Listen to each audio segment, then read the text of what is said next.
Morning, everybody. Ready? This video is a very special dedication to Joe's old boss. I didn't always like the guy, but Joe did, so that's the important thing. We got permission from his family to do this dedication, so we hope you guys enjoy it. It's a little outside of the box. Not that we fit in a box, but I hope you enjoy it. Now, for our shout out, we're going to do one for a friend. Are you ready? Here we go. Shout out time. Here's a shout out just for you. You support me, so I support you. Our shout out is for our friend, Stanton's Journey. Mr. Stanton is an urban explorer. His about page is passionate explorer, wanderer, and follow me on my adventure. Big or small, we explore it all. I like it. Very simple. And then it says, exploring is contagious, pass it on. That makes it sound bad, but he's got a point. Watching videos like his are what got us into going out. Being stuck indoors is also what got us out, but anyway. Check out Stanton. Like, share, comment. Like, share, comment. Let him know that we sent you by. And have a good day. All right, Mr. Joseph, tell us something interesting. Well, today I wanted to take and give a little bit of detail on a guy who was kind of an interesting fellow. His name is Giago. He was my boss twice.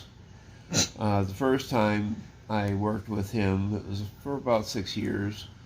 And then back about March, I ran into a former co-worker of mine, and he said, "Hey, are you still writing?" And I said, "Yeah. Would you like to write for us again?" And I'm like, "Let's see what we can do." And the first time I nearly killed him. Yeah. He frustrated me. But he did improve the second time around, so I will give him credit in that area. Yeah. Anyway, Tim originally was born down on Pine Ridge in 1934, a long time ago. He attended the Holy Rosary Indian Mission School.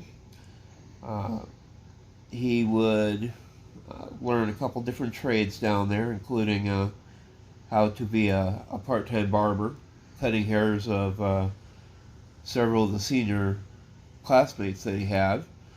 I remember one of the stories that he told one time is he did not want to do a bad haircut for the fear that they had beat him up for it. But later on in life, he ran into one of those students, and he says, "You gave me the best haircut I had." He says, "Yeah, because I didn't want to get hurt doing it the wrong way." But he would wind up going into the Navy. He was a Korea War veteran, served at the San Francisco Naval Shipyard. And there he actually started writing because his commander noticed that he typed well and assigned him to produce the base newspaper. He also wrote about personal articles and poems about his mission school experience. And it was first published in the monthly journal Wasaja, run by Jeanette and Rupert Costco of San Francisco during the 70s. Well, an editor, Jim Carrier for the Rapid City Journal, saw his work and offered Giago a column for $10 a week in 1979. And that's where his Notes from Indian Country was the first American Indian voice in a South Dakota newspaper. Now, Giago was hired following the Wounded Knee incident in 73. Basically, it got international attention and a near civil war on the reservation for the next few years, but as Carrier wrote later, none of the state's 11 daily newspapers or 145 weeklies covered the mayhem in any depth, pretty much relying on the Associated Press for their information. Nobody really put out any effort to find out what was going on. And it kind of frustrated a few people to that regard. A year later, the paper offered Giago a full-time position, and he began to learn the newspaper business. And as a young reporter, sometimes he was told he couldn't cover events at the Pine Ridge Reservation because he could not be objective. It's like, you're a Native American, yet I can't cover Native American events. But in 1981, Giago moved back to the reservation and began the Lakota Times with his then wife, Doris Giago. It was a weekly community newspaper to represent his neighbors' lives, and it was the first independently owned Native American newspaper. Most papers published on the reservation at that time had been owned by the tribal governments, so thusly they really wouldn't go out and say anything contradictory, on how the tribal government was running things. It was a real change of pace. In the beginning, he earned revenue by publishing the most complete list of powwows nationally and then selling related advertising. It gave him the independence on the reservation. He'd write editorials criticizing the U.S. and state policy related to Native Americans, and it was soon syndicated by the Night Ritter Service. After his criticism of the AIM's violence on the reservation, his offices actually got firebombed. I also remember a couple of times that his truck got shot at. Well, Tim, in some of his earlier episodes, had some business ventures that didn't pan out very well. And he got to the point with this one where he had to make the decision. Do I stick it out and keep going, or do I fold and, try something else? And he made the decision at that time. He was going to stick it out. Despite criticism of programs, he gradually earned the respect of the tribal governments and gained their support for his independence during those difficult years. Through the years, Giago hired and trained numerous Native Americans, some who later moved on to other newspapers and media to become successful in journalism. He founded the Native American Journalists Association, and to this day it's still a widely respected group of journalists and media moguls around the country. He served as their first president. To encourage the American Indian participation in the media, they provide scholarships and summer internships to journalism students who are Native American. The foundation holds 3 major seminars a year for working Indian journalists, publishers, and the business side. Now, the part of it that's kind of fun for me is I'm like 0.0% Native American, but I couldn't get a job working for our local regular newspaper. Tim was able to find a way to get me employment with his newspaper, which I kind of have to give him credit for. The only experience I had writing before I went to the Native Sun News was that I would do blogs for the Oakland Raiders online, and I did that for about 3 years. I was working for the Bleacher Report. Interestingly enough, I can't get a job at the Bleacher Report for some reason. Figure that one out.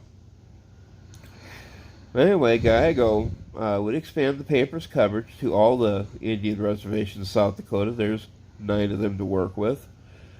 To reflect this national coverage in '92, he changed the name of his paper to Indian Country Today. Now, that paper is still in use. In 1998, he sold it to the Oneida Nation based in New York, and at that time it was grossing $1.9 million annually in ad sales. Nice. Yeah, excuse me. In 2005, it was the largest Native American paper, reaching 50 states and 17 countries. It's all online, and it's still in use today. In 2000, Giago started a second newspaper called the Lakota Times. 4 years later, he would sell that to the Flandreau Santee Sioux tribe, thinking he would retire. Small note, Tim doesn't retire. He's tried multiple times. The way we always would joke about it is that Tim would retire and 3 weeks later he'd be back in the office.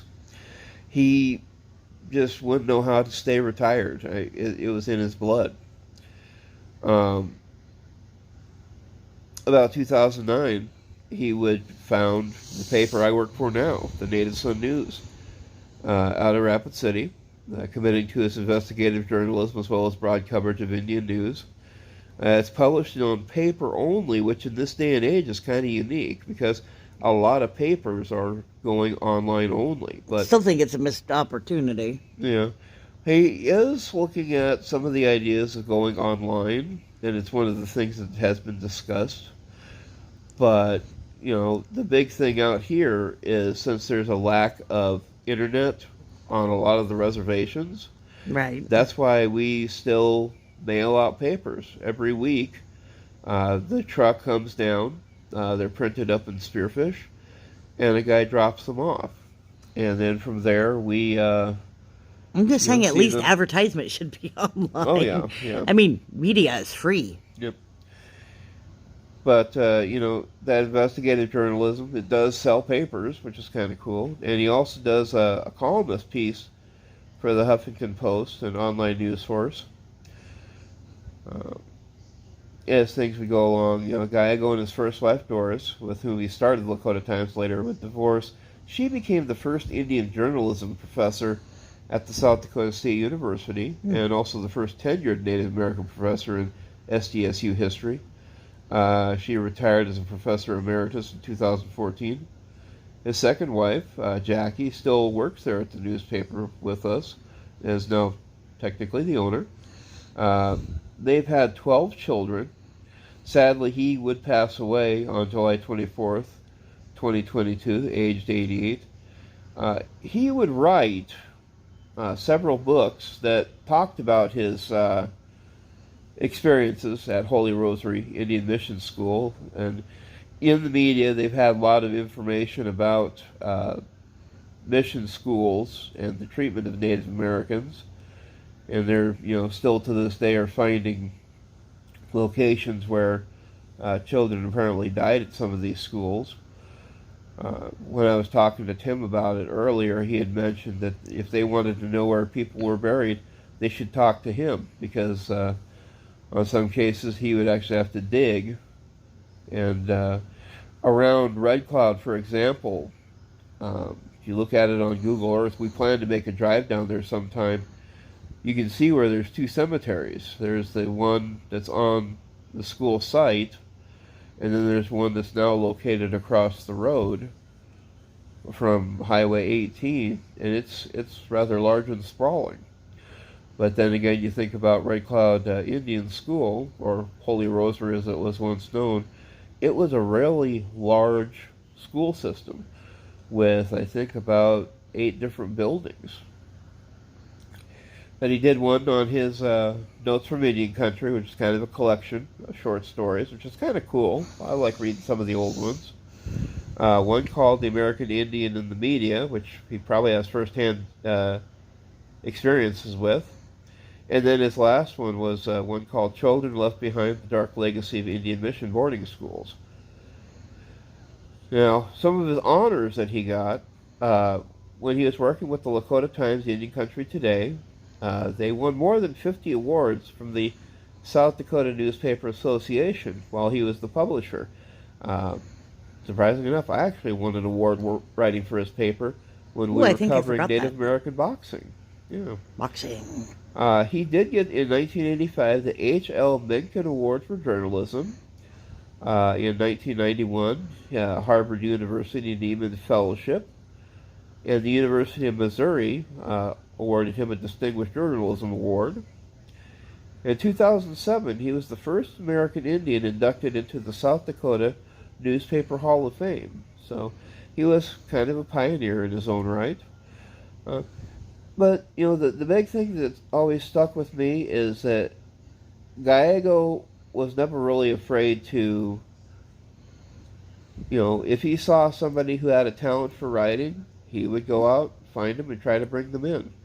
He also had kind of an interesting perspective because, again, being a white person, I was nervous the first couple times going down on the Pine Ridge. I was so anxious the first couple of times. I was like, "Yikes, this is scary." Yeah. And he said, don't worry about what they think of you. They have to see what sort of type of story we're going to produce.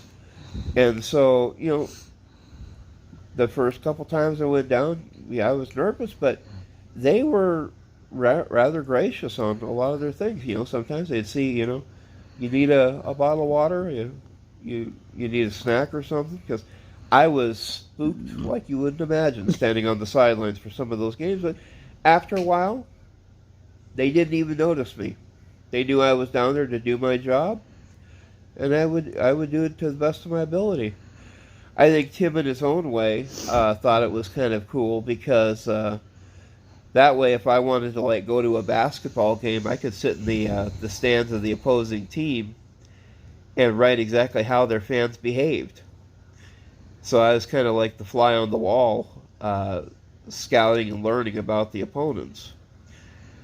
But I have to say, Tim was an excellent boss. I enjoyed working for the man, and Godspeed, Tim Giago. And we'll talk to you later. This is the Bearded One for the Bud Files, and we'll talk to you guys on the road.